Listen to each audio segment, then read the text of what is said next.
Okay, welcome into this masterclass where I'm going to be talking to you about embodiment. I feel like embodiment is a word that is used so much right now, and it's great. It contains so much magic, so much wisdom for us. But I want to spend some time breaking down and helping you understand and embody what embodiment actually is and why you are doing these practices beyond just all the really beautiful things of it being an amazing tool to help you liberate yourself, to address traumas, to become more self-aware. Like, these practices are really great.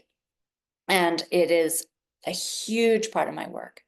But I think that when we understand the journey of embodiment and some of the layers that are required and part of that journey, you actually get to show up for yourself in a different way. And you get to almost bring that embodiment piece to a layer of completion that you don't necessarily you aren't necessarily able to access if you aren't following through with what it is that you're learning through the body. And so I'll break this all down for you. But really, what I want, my why behind this masterclass is to talk to you about what is embodiment, why it's good, why we want to come home to the body, how trauma impacts that process, why feeling your feelings alone is not enough, and that is where people often get stuck. It's fantastic to feel your feelings. It's super, super critical and important to know what it is that you're experiencing and getting curious about that. But there's a missing step, like the actioning on that often gets overlooked, and that's where the real embodiment starts to happen. The real embodiment starts to happen when we become courageous enough to action in the way that aligns with what it is that we're feeling. So it can be a bit of a journey, like a triphasic. I mean, I'm sure there's multiple more layers than that. But as I'm going to talk about it in this masterclass, it's this sort of three-step approach to supporting your embodiment, okay? So first of all, I just want to start with talking about the body. The body is literally the temple where all of your life is experienced. All of your life is experienced through the body. Every thought, every experience, every interaction, every connection, every injury, every trauma, all of it is happening, even if it's in the psyche, it's happening through the body, and the mind is part of the body, right? It's still part of the body. And so it's where all of life is lived. And there has been a huge narrative, of course, that we all want to be here to ascend and awaken. And yes, arguably, if you're on the spiritual path, that's something that's meaningful for you. I want to awaken. I want to have those really divine spiritual moments of bliss and being connected to it all. And I love those moments. I seek them as well. However, I think that this idea of ascension has often been spoken about as disconnecting from the body and leaving the body. And while we may not be present to the body when we're in those incredible bliss states, when we're in really like unity consciousness, Christ consciousness, we get there through the body. Your ascension happens through the body, through the senses.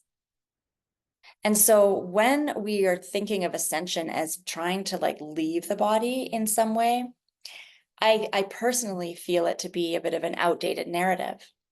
And it makes sense in a world that has a lot of pain and suffering and distortion in it, that we would want to leave the human experience and leave the body in order to ascend to some other heavenly experience.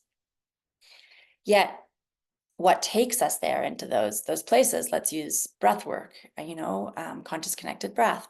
When we use those really mind altering practices, we're using the body to take us to those places. And we sit in meditation, yes, to still the mind, but so that we can open the channel through the body, through all of, like, we ground ourselves so that we can open. If you think about the chakra system, it's like on the base is the root, whereas like the stability, we want like the really earthy stability that has to be like fortified and established so that you can then move up and move up and move up and move up. So ascension happens with the body, and we want to include that in our spiritual endeavors. You know, I really believe that your spiritual awakening occurs through trauma resolution and coming back to the body fully. And the more of you that you occupy, the more connected you are to everything. And the more you open yourself up to that blissful experience, which can start to happen when you're not in a medicine journey or a deeply activating like conscious connected breath or meditation or yoga nidra. While all those practices are incredible to get us there, and I love them and I support them and I teach them and I facilitate them, but the more that we open ourselves up consistently through the body and we stay connected to it all, you can feel the bliss state in what I would call the sacred mundane. And so I really, really just want to emphasize the sacredness and the importance of using the body to really support this spiritual path you're on, because it's the temple. It's the temple where everything happens. And I think sometimes we say like, your body's a temple, so treat it well. And like, yes, absolutely. What we put into it, what we're supporting it with helps us. But really like envisioning a sacred temple that you would go and visit that has been built. That is what this body is the sacred temple for you. Like it's a sacred, unique temple that is just for your whole life experience. And that is really profound, that you've been gifted this thing that is purely for you. And you get to share it and use it as you see fit. But like the discernment and the empowerment comes when you reclaim the temple that is this body of yours. Okay, so yes, ascension is about rising and connecting to higher consciousness for sure, but we do it through rooting into the body and grounding down, connecting, finding safety within, so that we're able to ascend. And then that ascension becomes an embodied experience that you can actually hold it, because you've grounded and anchored in through the body. So you're not disassociating to somewhere to avoid life, to avoid things. You're not disassociating from the body in order to seek bliss. The body gets to be part of it.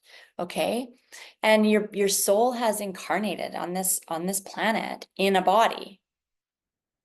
You know, for whatever reason, whatever your soul curriculum is, whatever your soul contracts are, you know, and you're not always present to those in the human form right away. We don't always know, but the soul chose the body and chose to come here for a reason. And so it's part of the awakening process.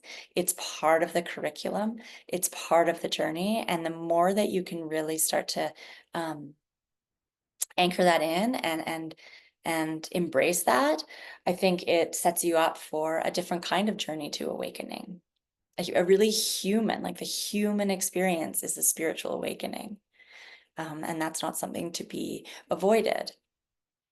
So the awakening ends up being human, just as you are designed to be, not necessarily as you are in this moment with perhaps like distortion or trauma overlays, but the awakening is being human just as you are, and knowing that that is your divinity, that's your divineness, is your humanness. And how do you access more of what's excuse me, in here? Just need some water.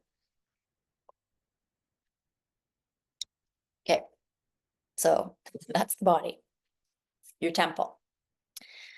So then talking about trauma. What happens when we experience trauma, and I'm going to keep this like very simple for this masterclass, is that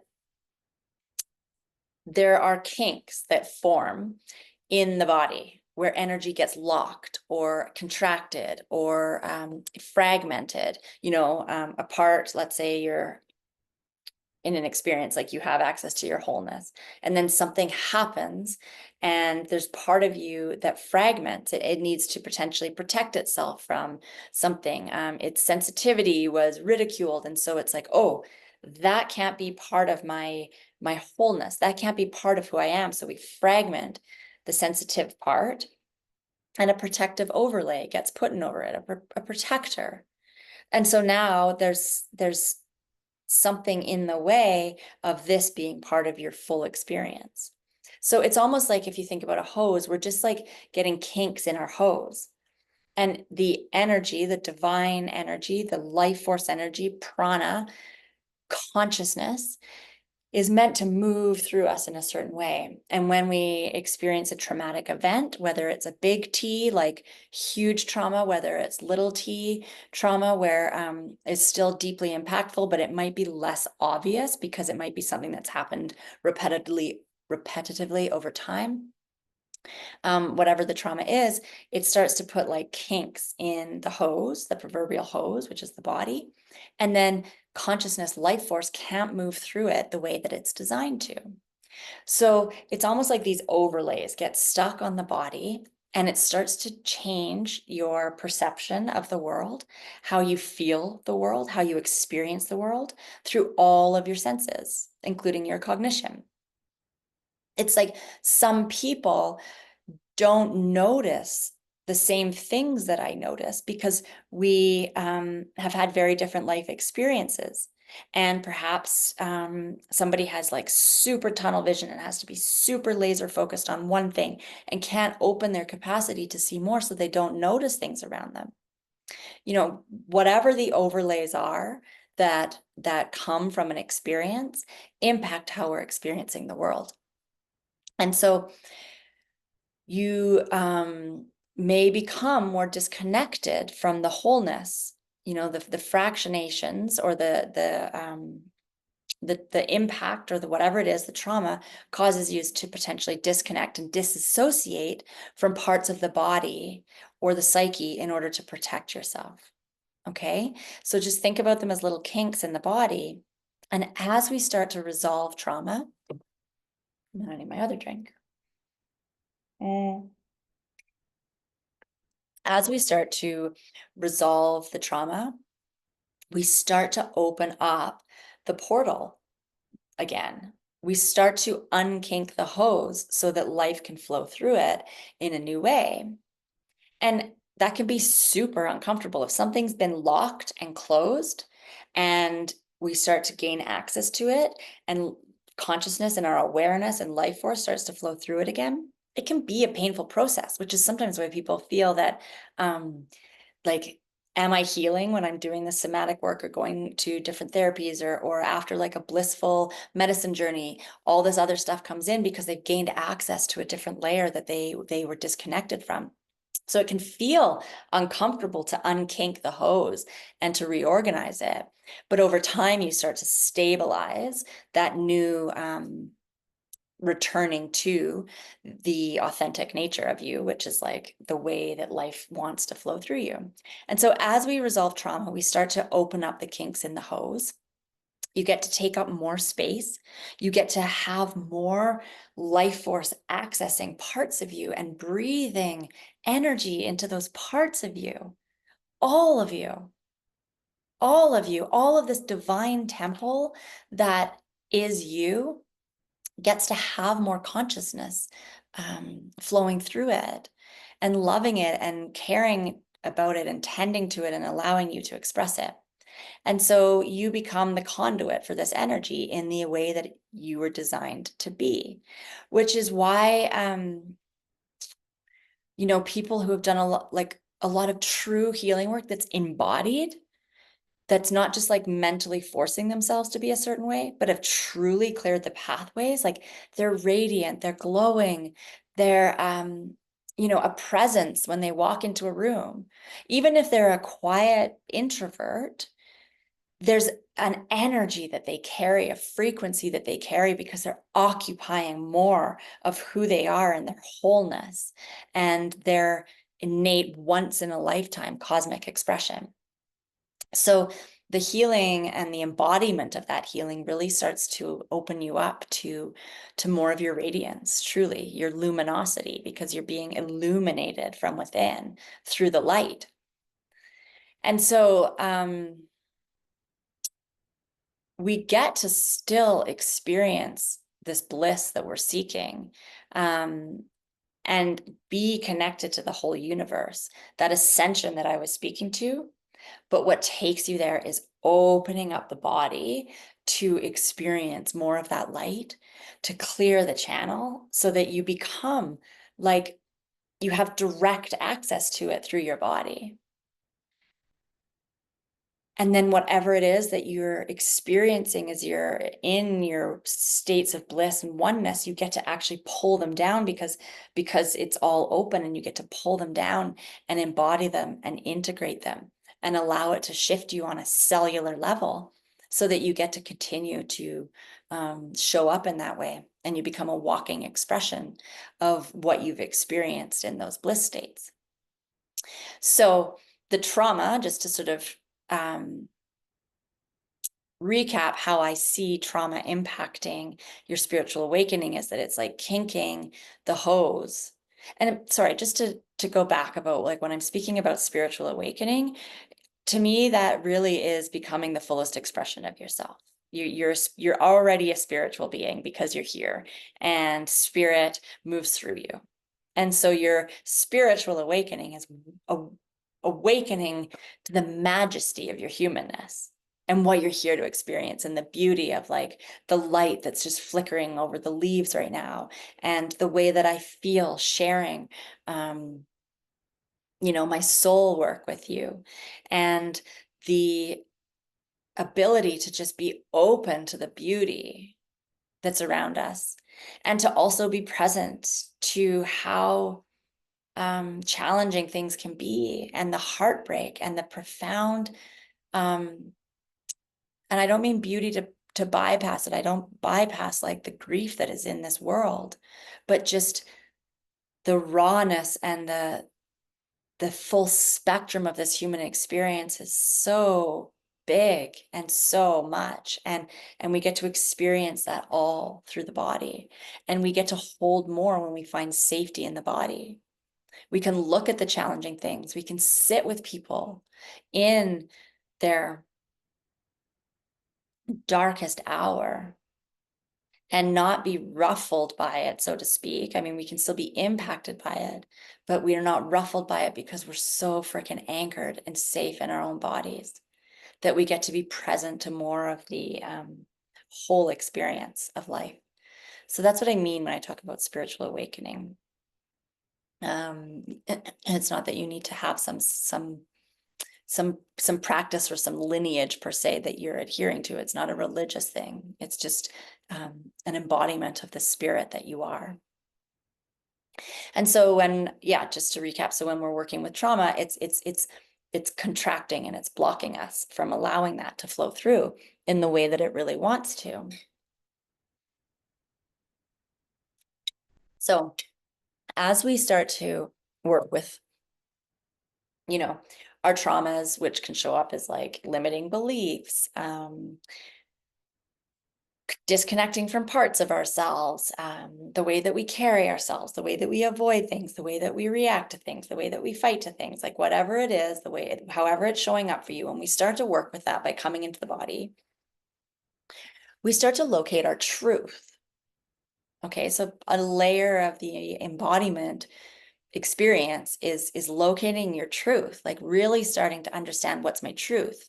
When we come into the body and really start listening to what's there, being present to how we're showing up in certain ways, we really start to get to the truth of what is there.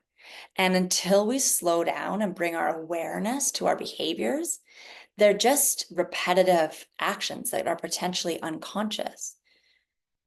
We maybe show up in a certain way because our parents told us to, and we've never questioned it, except it was potentially founded on a faulty, distorted belief of theirs.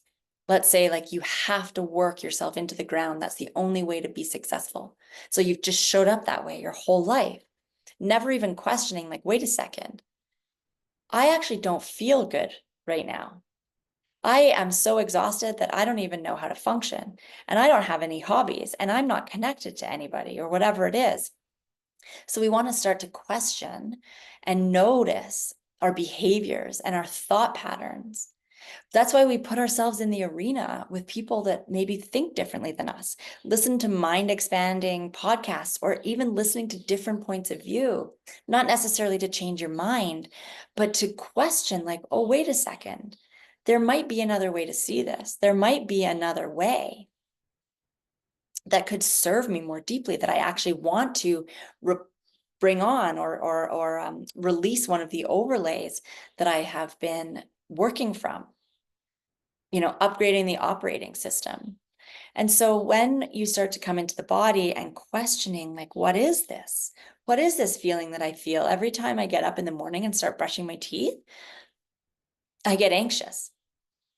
And I didn't notice that until I slowed down to kind of pause and feel my heart beating a little bit faster. And I've always dismissed it because I'm like, you're just brushing your teeth. Who cares? This is silly. Move through it.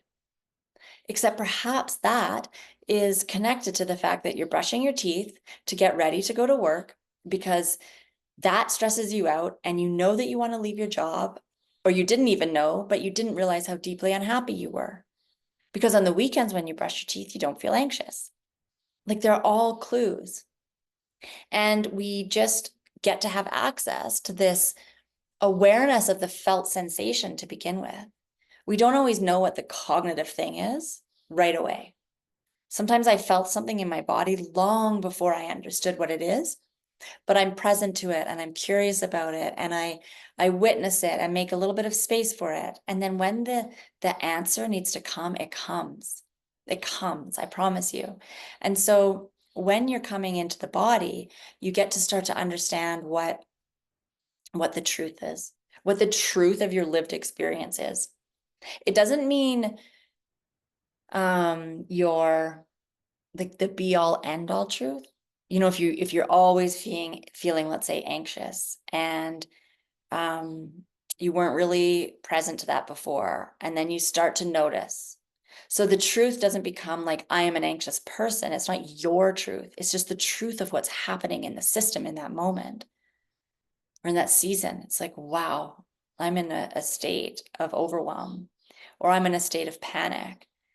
And I've been avoiding it by just go, go, go. I just bypass it. And then when it comes time to sit down, I have that glass of wine so I don't need to feel what's here. So you get to know, like, not your ultimate truth, but what the truth of your experience is in that moment.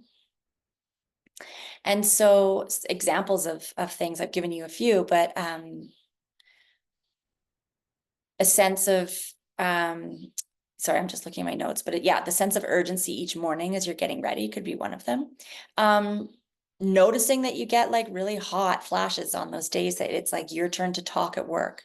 You start stressing, you're really short and snappy and maybe like sweating more.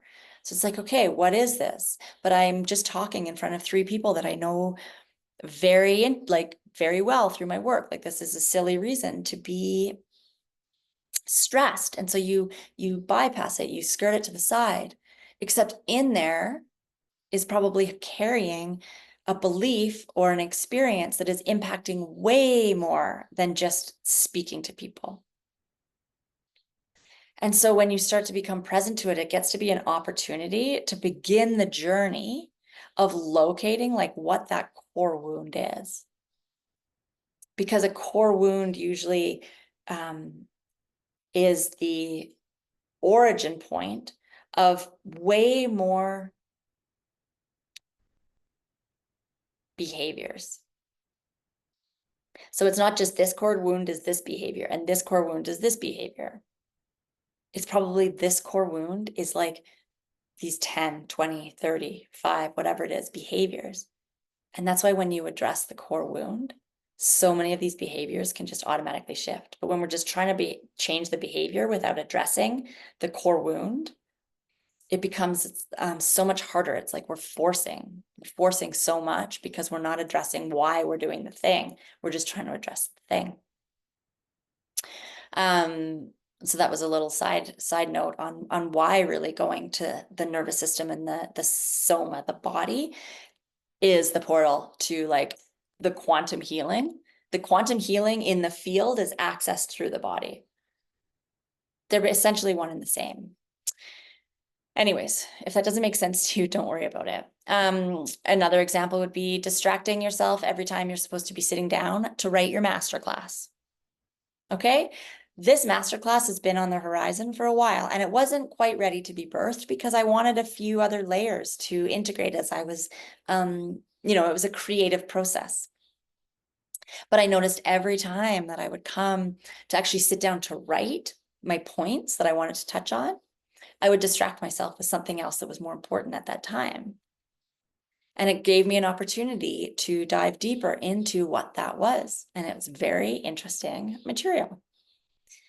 So when we start to pay attention to the body and what is happening in it through sensation, don't worry about the cognitive thing to begin with, through sensation, we get to locate what is the truth of the experience in that moment. Okay, I just need a break for a sec.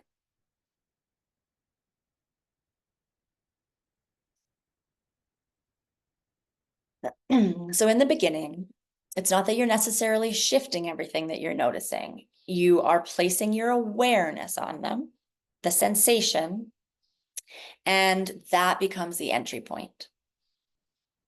That becomes the entry point. And then you notice it, and then you get curious about it. You don't try to shift it or shame it or get frustrated with it. We just get curious about it. And you ask some potent questions to start to contemplate what this is. Where did this come from? Why is it here? I'm ready. I've noticed this and now I'm ready to learn more about it so I can liberate it and alchemize it if it's not serving me. So some questions to support you here that to really help contemplate them is, what do I gain from being this way? Like, what am I gaining? Why would I, if you're participating in, let's say, avoidant behaviors, what would you gain? What are you gaining from not feeling the thing or distracting yourself? Can I see how it would serve me? So an easy an easy example would be alcohol.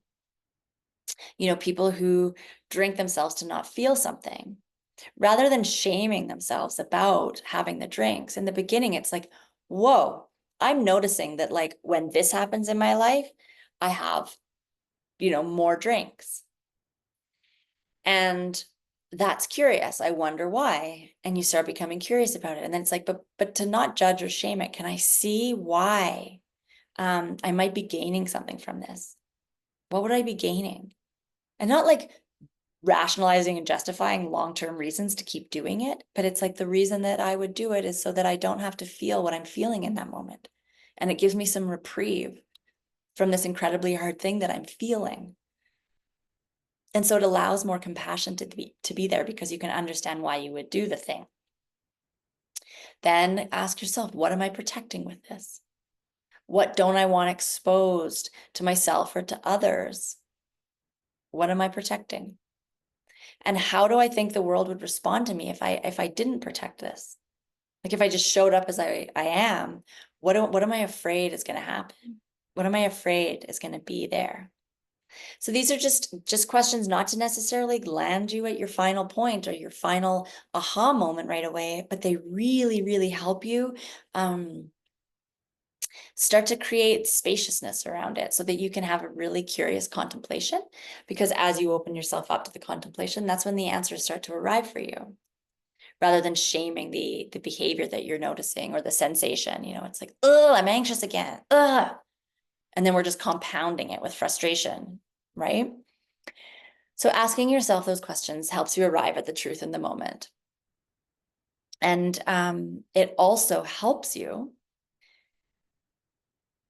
because it's a muscle you're strengthening, like this process of being aware and present to what is, it's a muscle that you're strengthening. And so in the beginning, you're maybe using it to reflect back on something. It's like, oh, this happened yesterday or whatever. And now I'm reflecting on this past experience and contemplating and gaining wisdom through that. And as you strengthen this muscle, you start to be more attuned to what's happening moment to moment. And so that you can really start to feel like, whoa, I can feel this thing coming up right now. And what is this? Where's this coming from? Can I be curious about it? So that you actually almost, what happens is that you start to stay in the seat of the observer and have this other experience simultaneously, so that this anxiety or this frustration or this anger or this disconnection doesn't flood you and take over the whole experience. It's like, whoa, I'm feeling really flooded right now. And then we get to show up from a really mindful place, being observant to what's happening. This is, again, happens over time. So at first it's like we can reflect back and contemplate what happened in a moment. And then as you gain that strength and as you gain that muscle, you start to be able to move through moment to moment with more awareness. So again, just to kind of recap, the body is the temple where all of life is lived. The more we bring our awareness here, the more that we resolve the kinks in the hose, the more presence and consciousness that we place here, we start to actually see what's happening. Self-discovery, self-realization, self-actualization. We get to really understand why we are the way we are and start to choose and have agency about how we show up in the world. So yeah, this layer of truth is really like uncovering information about why you are the way you are, why you're operating the way you are.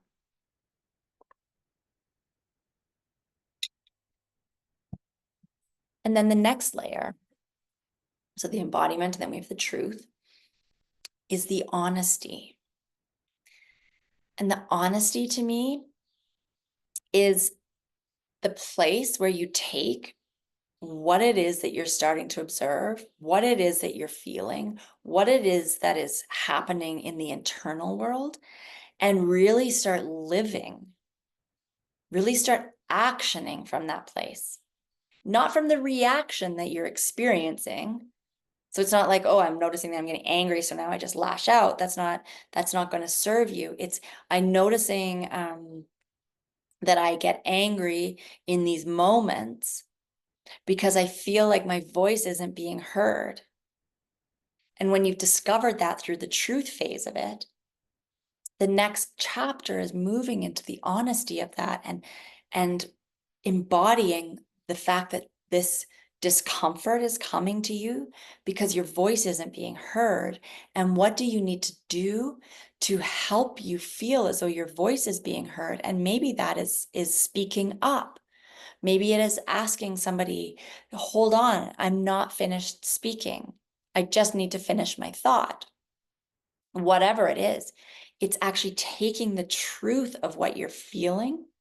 You've broken it down to understand what it is, and then really starting to show up from an honest place, honest with yourself, living in integrity with what it is that you're locating inside, what it is that you're discovering about yourself inside. And this is living the inner knowing. That's embodiment. Being the walking expression of what it is that you are coming to know internally. So we want to start taking the small actions that start to actually take what you're discovering and bring it forward out into the world so that you are an embodied expression of it. So I feel as though this is a really important piece, and I'm not saying everybody overlooks it by any means, but that often gets maybe not talked about as much. So it's really like embodiment practices, come into the body, come into the body, come into the body. And then it's like, Yeah, but what am I supposed to do when I get there? What am I supposed to do with this information that I uncover? And maybe the actioning part is part of the trauma resolution, to really start gaining the self-worth and the confidence and the courage to show up in those ways. It's like, why are we not allowed to express ourselves fully?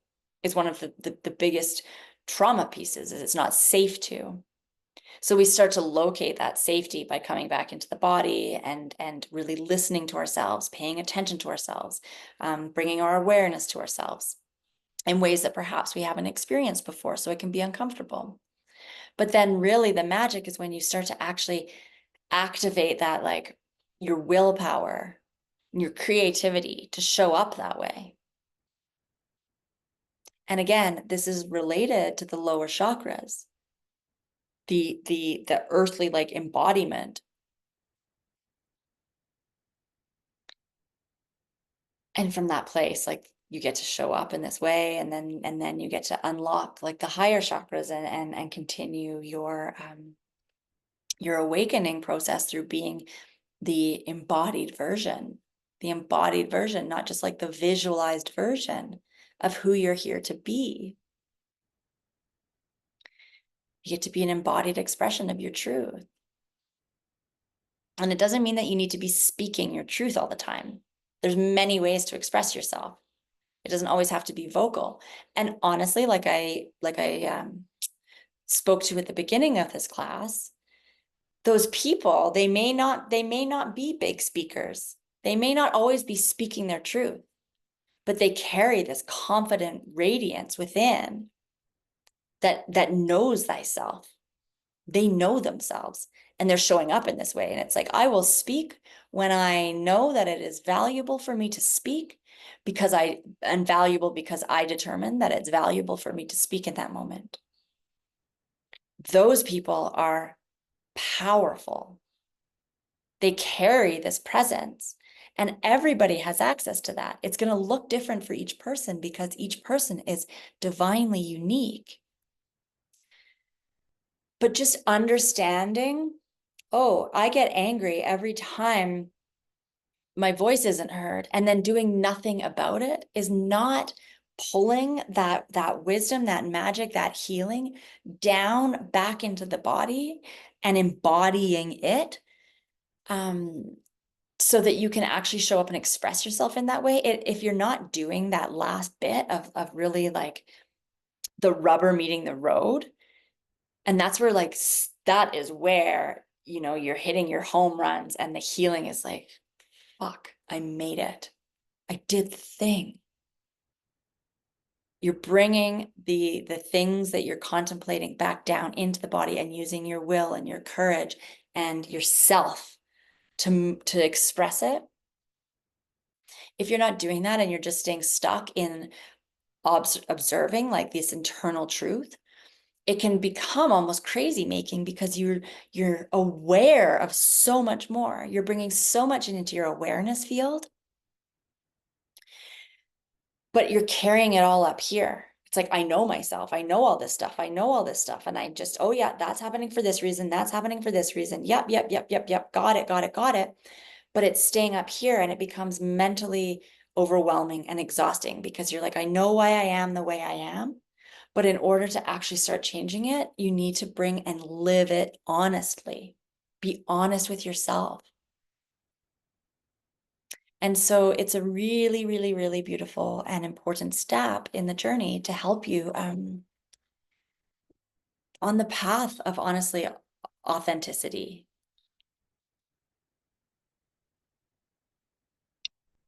Okay.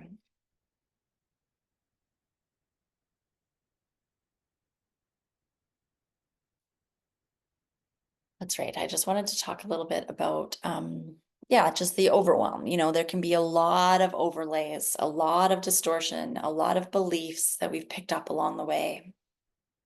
And, well, two things here. One, a lot of the behaviors, like I said, may be connected to 1, 2, 3 core wounds. And so when we're really addressing the root, we can actually dissolve many behaviors. So don't get so overwhelmed with all the things you want to shift about yourself. That's not what we're here to do. But the overwhelm can really come in because it can feel like there's so much to do. And I promise you that each time you address something, no matter how small it is, you're building confidence, you're building courage with yourself, you're building a relationship of self-trust. And then each time becomes easier and easier and easier. And it doesn't mean that it's not going to require you to dig deep through some big life experiences. I'm not saying that our life gets to always be easeful, but we can see the path a little bit easier, or we can trust when we can't see the path. Whatever it is, I just want you to know that the more that you strengthen this muscle of taking what you see, what you're noticing, and then actioning, it's like, I notice that I just feel like really annoyed when I don't make the bed, and then it kind of actually rocks the rest of my day. So now I'm going to make my bed. I know I need to make my bed. I know I need to do this thing. So you come from the truth. You've located the truth. You're in the second phase. I've located the truth of the situation. It's like, when I do this, this is how I feel. But the rubber hits the road when you actually commit to making the bed every day. Or it's like every time I drink 3 cups of coffee, I feel like shit. And then you see people being like, I know I shouldn't do this, or I know I shouldn't have this one drink because it's going to ruin tomorrow. No, I shouldn't drink this coffee because I'm going to have a stressful afternoon. And then they do it anyways. But it's like, where can we live in the honesty? Where can we actually start taking the action towards what it is that we know? And that's where you start to build trust with yourself. So yeah, knowing that thing and making the bed or not having the cup of coffee is huge. And we get overwhelmed because we're like, how is this going to change my life? How is this going to make me my first 10K month? How is this going to allow me to start a business? How is this going to help me be a better mom? How is it going to help me be a better partner? How am I going to become this thing that I want to become over a stupid cup of coffee? And it's because you're strengthening the muscle and you are fortifying the foundation and the trust that you have with yourself to show like, whoa, when I follow through on what I'm locating as truth within my system, when I follow that and bring it out into the world and show up from that way, it changes my experience. And it gives you the confidence to keep doing it. And then you get to make those choices with bigger and bigger and bigger experiences. Oh my gosh, I know I need to leave my job. Oh my gosh, I know I need to apply to that one, even though it's scary. Oh, I know I need to maybe cut ties with this group of people or this partner or my friend circle or whatever it is because it's not serving me. And you start to take that inner knowing, how you're feeling around those people or in those situations, and start to really show up in that way. So the coffee matters, the bed matters, the drinking water matters, everything matters. And not from a place that you need to become so regimented that you are constricting yourself. Because some things that are really important to other people aren't important to me. I don't subscribe to any particular diet. I don't get super regimented about what practices I'm doing on what day, unless I'm noticing that there's something in my system that's really requiring it. It's like, ooh, breathwork's feeling really good. I am feeling overwhelmed in a lot of areas of my life right now. I'm dedicating and devoting myself to this particular practice. So I'm more fluid in what my practices are, but there's always something that's supporting me. Whereas for some people, it doesn't work for them that way. They need to do it a certain way. So that can only be located through coming for the inner truth, attuning to what's correct for you, stopping seeking what's right for you through other people. Sure, use them to inspire you. That's why in my mentorship container, I don't have like a 6-step, like absolute process for somebody. We massage it and we find out what works so that they can be supported in a way that is unique to them and where they are in this current life chapter. Because sometimes rigidity is just like, you're going to have a trauma response to it, right?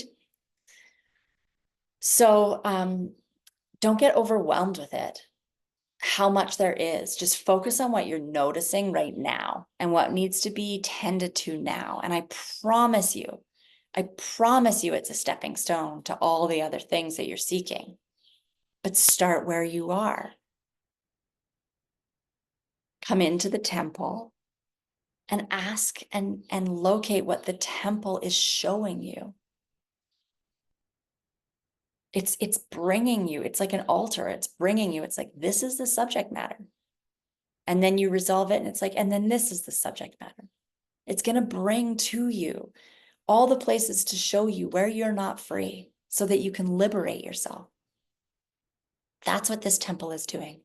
When you get quiet enough to listen and when you gain the skill set, because becoming quiet in a highly traumatized body that hasn't been a safe place to be can be challenging. I get that. I understand that. That's why we titrate. We don't dive all the way in. We can do little things, You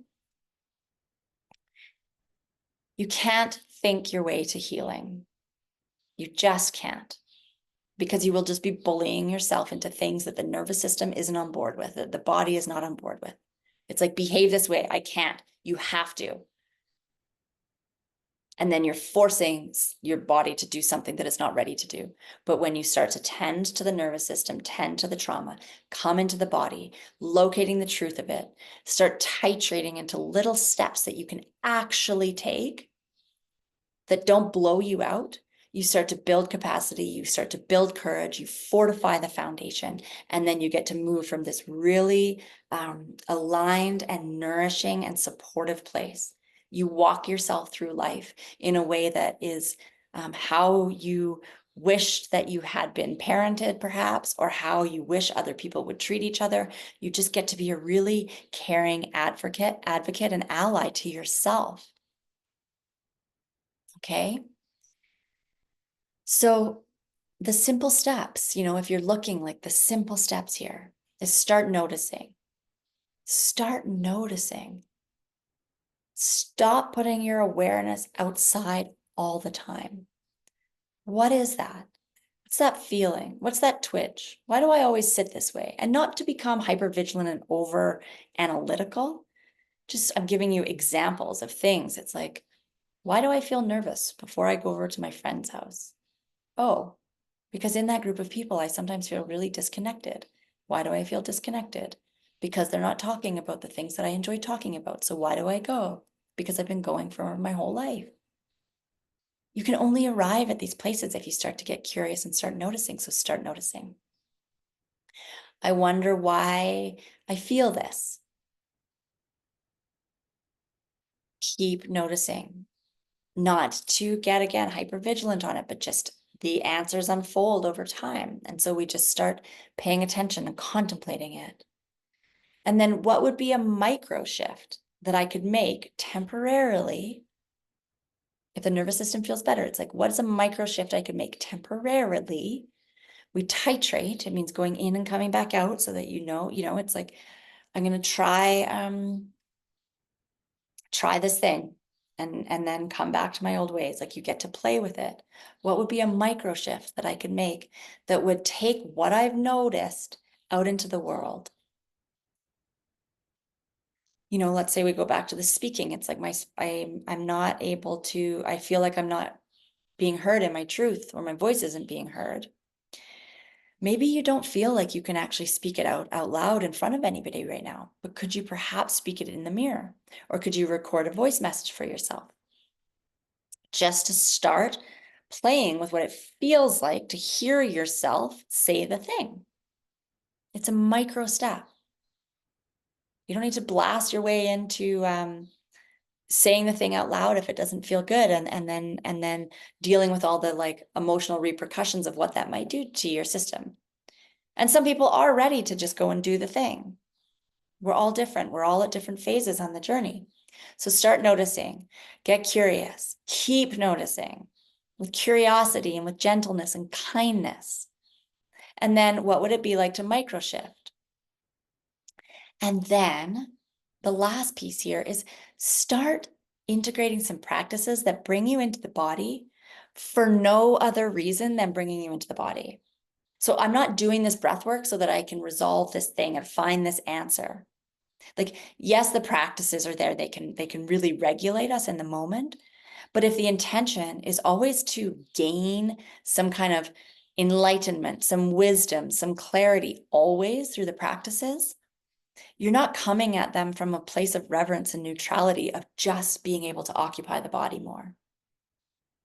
So bring yourself into whatever practices. Maybe it's walking for 3 minutes on the grass with bare feet, with no distractions.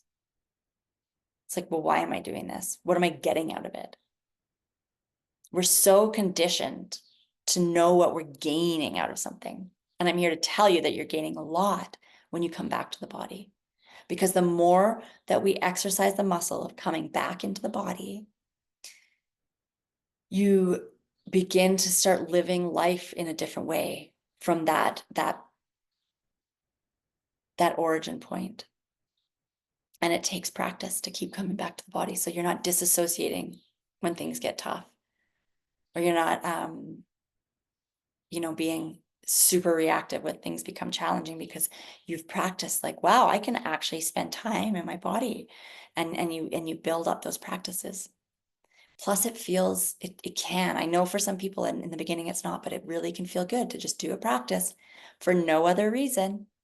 There's no agenda, just the creative act of spending time in the landscape of the profoundness that is your body. So that's the last tip, idea. What's the word I'm looking for? The last step after all these things is just like start to integrate some practices. Don't make them so big that they're overwhelming that you're not going to do them. It's like, oh, I'm just going to start doing an hour work of breath work every day. You don't need to. It could be sitting, breathing with your hands on your chest for a few minutes.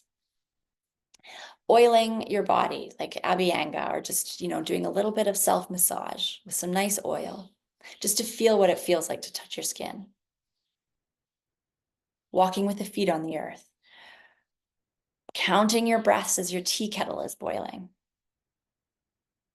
Like just not distracting ourselves all the time, not multitasking all the time. I love multitasking, queen of multitasking, but I don't do it all the time. And I carve out time just to be with myself, be with the body, and really come home to it. Because this is where you awaken. This is where you get to experience more of yourself, more of that bliss state that we're seeking.